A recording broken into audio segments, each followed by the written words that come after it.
Auditeurs, auditrices qui nous écoutent à travers le monde, parole, vente d'espoir, votre étude, maintenant arrive chez vous. Père Céleste, Dieu fort puissant et grand dans les combats, nous te remercions Seigneur parce que tu nous as gardés, tu nous as protégés, tu nous as donné la vie, le mouvement, l'aide, la respiration. Aujourd'hui Seigneur, nous allons partager ta parole.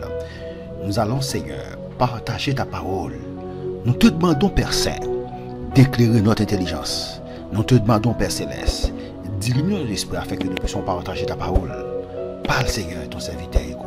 Nous te prions non en vertu de mérite, mais au nom de Jésus, ton Fils qui vit au siècle des siècles. Amen.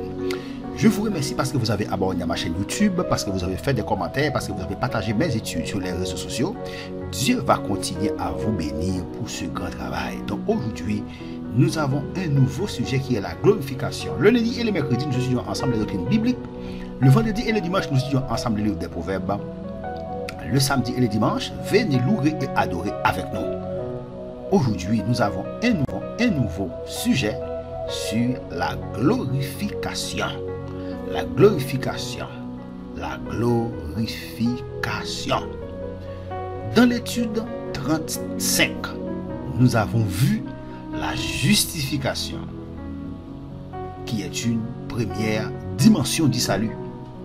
Donc, la justification, c'est une première dimension du salut. Donc, c'était quoi que c'est la seule et se basant sur des versets comme quiconque est né de Dieu ne commet pas le péché. Parce que la semence de Dieu demeure en lui, il ne peut pécher puisqu'il est né de Dieu. Ok? Il ne peut pécher puisqu'il est né de Dieu. 1 Jean 3, verset 9. Dans les études 35 et 36, nous avons vu la justification et la sanctification. Deux dimensions du salut. La justification et la sanctification, deux dimensions du salut. Donc la Bible parle aussi de la glorification. Et c'est ce que nous allons voir aujourd'hui. La Bible parle aussi de la glorification. Donc la glorification, l'état final et éternel du croyant sauvé. La glorification, c'est ça. C'est l'état final et éternel du croyant sauvé. C'était quoi?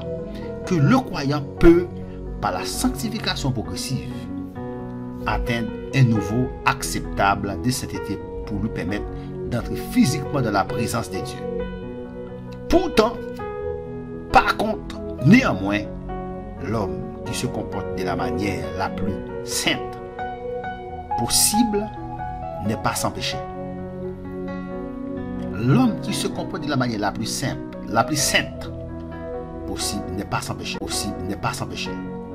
C'est-à-dire, quel que soit Jean t'a considéré, quel que soit Jean taillé, la Bible dit ou pas sans péché.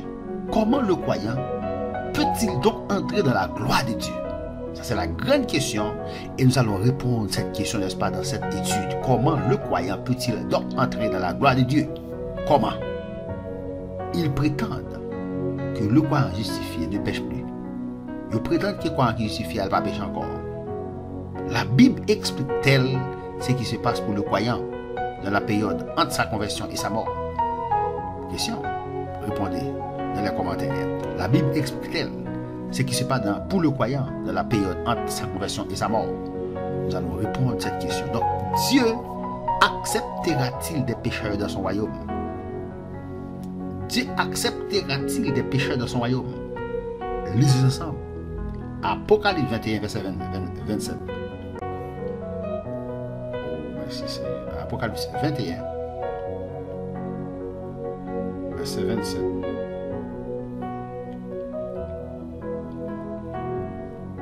Il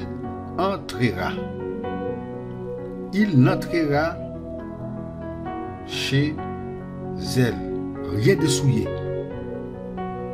ni personne qui se livre à l'abomination et au mensonge. Il n'entrera que ceux qui sont écrits dans le livre des vies de l'agneau. Si la capatria, c'est monde qui est écrit dans le livre des vies de l'agneau. Question? Dieu acceptera-t-il des pécheurs dans son royaume? Non. Il ne peut pas accepter des pécheurs dans le royaume. Des pécheurs. Des pécheurs, c'est le monde qui est en Adam. Tout le monde qui est en Adam, là, peut aller au pécheur. doivent accepter. Ils doivent accepter. De quel état sont les croyants? Les esprits des justes, dans qui état rendus dans la présence de Dieu. De quel état sont les croyants rendus dans la présence de Dieu? Hébreux 12, verset 22 et 3. Hébreux 12, verset 22.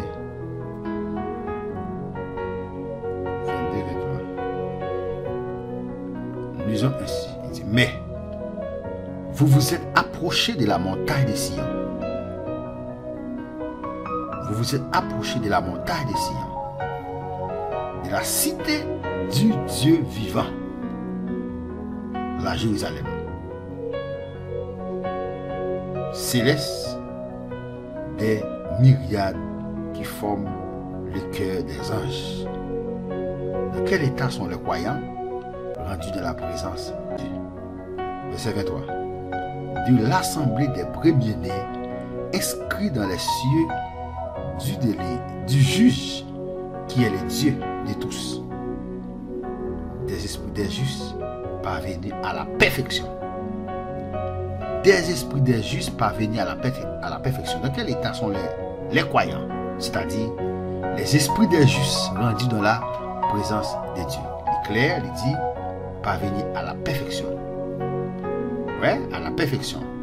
Ephésiens 5, verset 27.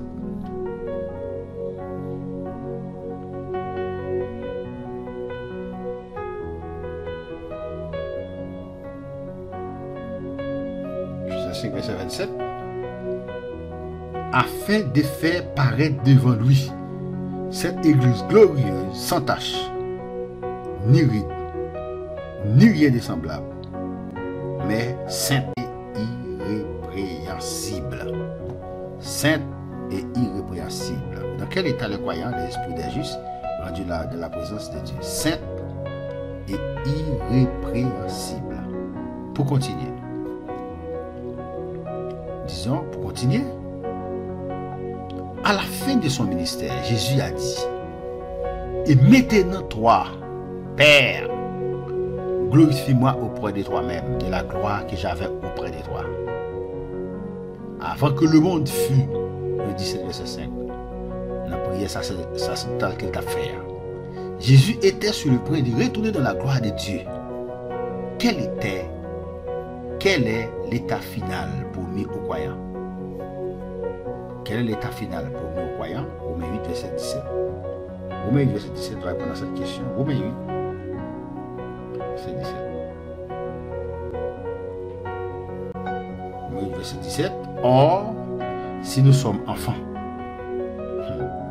nous sommes aussi héritiers. Héritiers de Dieu et co-héritiers de Christ.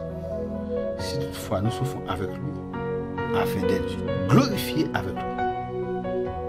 Si nous souffrons avec lui, maintenant glorifiés avec lui. Donc, au dernier jour,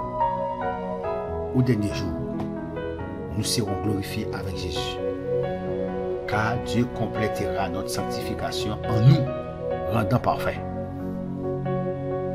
Qu'adviendra-t-il de notre corps, puisqu'il est souillé par les péchés? Qui ça qu'on a deviné par ça, puisqu'il est souillé par les péchés? D'après Romains 8, verset 23, Romains 8, verset 23, Romains 8, 23, il dit, c'est ne pas elle seulement, mais nous aussi qui avons les prémices de l'esprit, nous aussi, nous soupirons en nous-mêmes, et en attendant l'adoption, la rédemption de notre corps. En attendant l'adoption, la rédemption de notre corps. Yes. On attend la rédemption corps. 1 Corinthiens 15, verset 51, 54. 1 Corinthiens 15.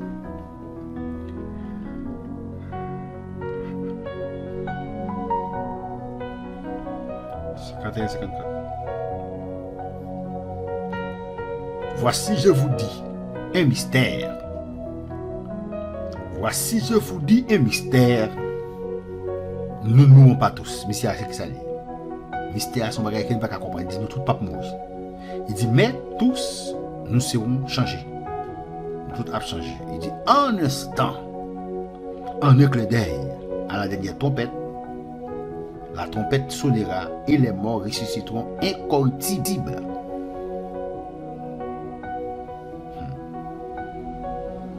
Et nous serons changés.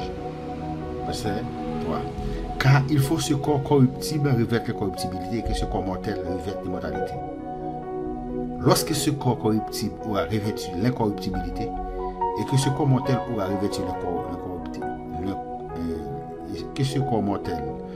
revêtu l'immortalité, alors s'accomplira la parole qui est écrite.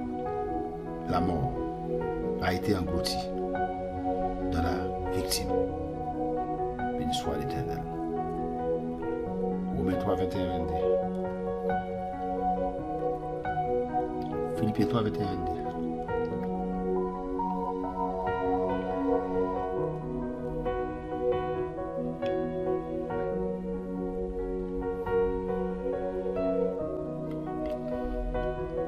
Mais notre cité à nous est dans les cieux, d'où nous attendons aussi comme sauveur le Seigneur Jésus, 51, qui transformera le corps de notre humiliation.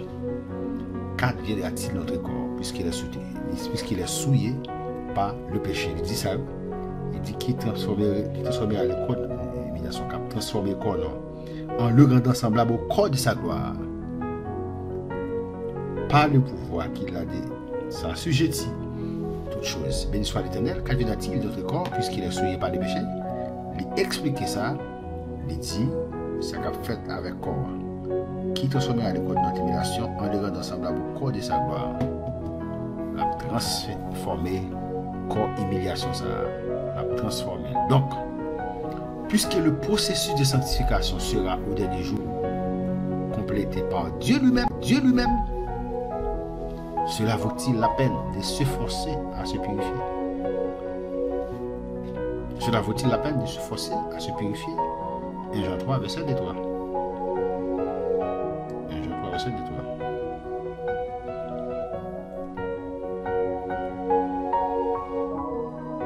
Jean 3, verset 2, 3. Bien-aimés, nous sommes maintenant enfants de Dieu. Nous sommes maintenant enfants de Dieu. Et ce que nous serons n'a pas encore été manifesté. Mais nous savons que lorsque cela sera manifesté, nous serons semblables à lui. Parce que nous le verrons tel qu'il est. Semblable à elle, et d'après Jean lié avec verset 3. Quiconque a cette espérance en lui se purifie comme lui-même. Et puis, béni soit l'Éternel. Béni soit l'Éternel. Béni soit l'Éternel.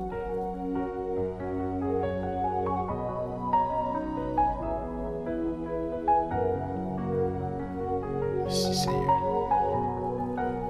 Merci Seigneur. Alléluia. Quiconque a cette espérance en lui se purifie comme lui-même est pur. Wow. Philippiens 3, verset 12.